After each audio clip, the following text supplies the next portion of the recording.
Hello दोस्तों, आप सभी का स्वागत है अमन PCS 24 चैनल पर। और आज के लिए हम एक बहुत ही महत्वपूर्ण हम कह सकते हैं यह क्लास है। काफ़ी कम समय में हम कोशिश करेंगे इस चीज़ को बताने के लिए, और हम समय को व्यर्थ न करते हुए हम क्लास को शुरू करना चाहते हैं। उसके पहले हम आपको बता देना चाहते हैं, थोड़ा वीडियो का क्वालिटी कम है तो आप कंप्रोमाइज़ कर लीजिएगा, क्योंकि थोड़ा कैमरा का क्वालिटी अच्छा नहीं है।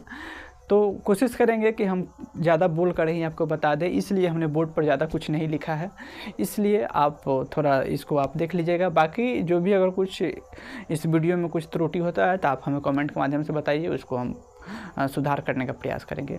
तो हमारा आज का टॉपिक है कि राष्ट्र संघ। आप नाम सुने होइएगा, तो व्हाट इज राष्ट्र संघ, राष्ट्र संघ क्या है। फिर उसके बाद आप नाम सुने होइएगा कि संयुक्त राष्ट्र संघ, फिर ये क्या है। यहाँ पे राष्ट्र संघ और संयुक्त राष्ट्र संघ बहुत लोग कन्फ्यूज रहता है कि आखिर क्यों दोनों अलग अलग है या एक ही है। तो इस चीज़ को हम लोग इस क्लास में काफ़ी कम समय में हम कोशिश करते हैं इसकी हम बताने के लिए। तो सबसे पहले हम देखें संयुक्त राष्ट्र संघ। तो इसकी स्थापना हम कहें तो 1945 में होता है, और राष्ट्र संघ की स्थापना कहें तो 1919 ईस्वी में होता है। काम दोनों का सेम है, परंतु इसका नाम कैसे चेंज होता है उस बारे में, उसके लिए हम आपको बताते हैं, और इसका काम क्या है मुख्य, उस चीज़ को हम लोग बताते हैं। सबसे पहले हम कहें राष्ट्र संघ की स्थापना 1919 में क्यों करना पड़ा। स्वाभाविक बात है कि भाई इस संस्था की क्या आवश्यकता थी। तो हम ये जानते हैं कि प्रथम विश्व युद्ध हम लोग पढ़ते हैं कि 1914 से लेकर 18 तक चला था प्रथम विश्व युद्ध, जो एक काफ़ी लंबे समय तक चला, लगभग 5 सालों तक इस लड़ाई को लड़ा गया था। और इतने दिनों तक जो लड़ाई चला, इसका परिणाम आप सोच सकते हैं कि कितना भयानक होगा। किसी भी देश पर इसका गलत प्रभाव पड़ेगा, किसी भी देश की अर्थव्यवस्था भी काफ़ी कमज़ोर हो जाएगी जब इतने दिनों तक लड़ाई चलेगी।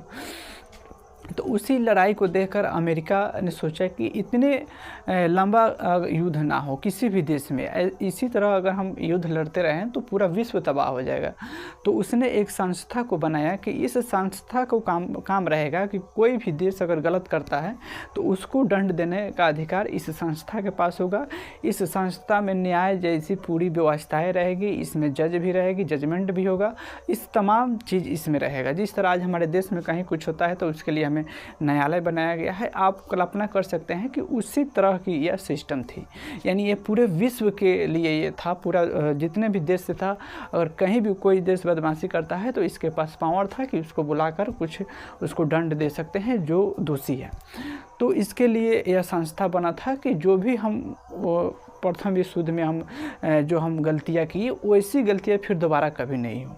ठीक है, तो उसके लिए इस संस्था को बनाकर अमेरिका ने फ्रांस की राजधानी पेरिस में इसको स्थापना कर दिया।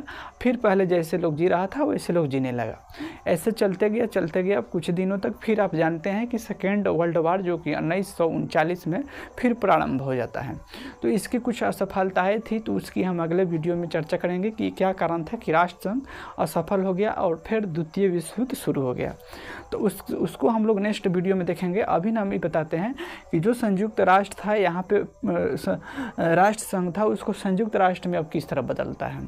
तो जब राष्ट्र संघ 1939 में सफल हो जाता है, और फिर जब द्वितीय विश्व युद्ध भी लगभग प्रथम विश्व युद्ध की तरह 5 सालों तक चलता है लड़ाई, तो वहाँ पर भी काफ़ी नुकसान होता है।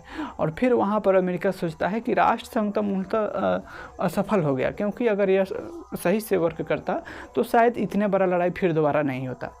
तो उसने सोचा अमेरिका कि अब हम जो राष्ट्र संघ असफल हुआ है, इसमें हम अपना देश में जो संयुक्त राज्य अमेरिका है, तो हम अपना जो पहला संयुक्त जो आप देख रहे हैं उसको इसमें ऐड कर दिया कि जो भी राष्ट्र संघ है, तो अब राष्ट्र संघ नहीं कह के, क्योंकि राष्ट्र संघ असफल हो गया, तो अब लोग संयुक्त राष्ट्र संघ बोलेगा, और इसका मुख्यालय अब हम अपने पास यानी अमेरिका में ही रखेंगे।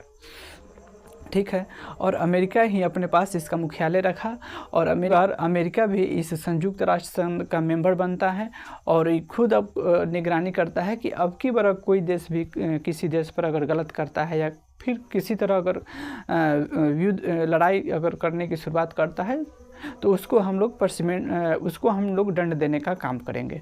भले आज हम कहें तो इसमें कुछ देश की मनमानी चल रही है, जो उसमें मुख्य है, जो कि संयुक्त राष्ट्र संघ के 5 अस्थायी सदस्य हैं, जिसको आप जानते हैं कि अमेरिका, फ्रांस, इंग्लैंड, उसके बाद में हम कहें तो चीन है, जो कि यह मुख्य संयुक्त राष्ट्र संघ के ये लोग मेंबर है।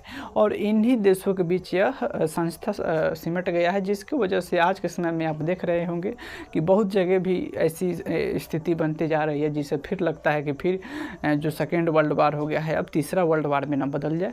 तो खैर वो अलग है, इन लोगों के पास कुछ विशेष पावर है, जिनके वजह से इतना अधिक भी पावर नहीं किसी को देना चाहिए जिसका उपयोग गलत होने लगे। ठीक है, उसी वजह से आज संयुक्त राष्ट्र संघ, एक बार आप जान चुके हैं राष्ट्र संघ असफल हो चुका है, फिर दूसरी बार संयुक्त राष्ट्र संघ का निर्माण किया गया। अगर इसी तरह वर्क करते रहा तो ये भी असफल हो जाएगा। ठीक, और इसलिए जो संयुक्त राष्ट्र जो आप देख रहे थे, वहाँ पर इसका 1945 में राष्ट्र संघ को हटाकर संयुक्त राष्ट्र का निर्माण किया गया। और इसका भी काम उसी तरह किया गया कि इसका भी काम है निगरानी करना। इसका मगर एक स्थान इसका चेंज किया गया, जो कि पहले फ्रांस था, तो उसको अब अमेरिका अपने पास रखा कि अब इसका हम अपने पास रखेंगे, और पूरे विश्व में अगर कहीं कोई दिक्कत होता है या कहीं भी कोई देश अगर बदमाशी करता है तो उसको हम बुलाकर दंड देंगे। तो ये रहा राष्ट्र संघ और संयुक्त राष्ट्र संघ की स्थापना के कार्य कि हमने बताने का आपको प्रयास किया कि आखिर क्यों इसको स्थापना करने का ज़रूरत पड़ा। तो आज के लिए इतना ही। फिर अगर आपको भी कुछ ऐसे प्रश्न डाउट है तो आप कमेंट के माध्यम से बताइए, हम आपको बताने का प्रयास करेंगे। फिलहाल के लिए जय हिंद, जय भारत। फिर मिलते हैं नेक्स्ट वीडियो में।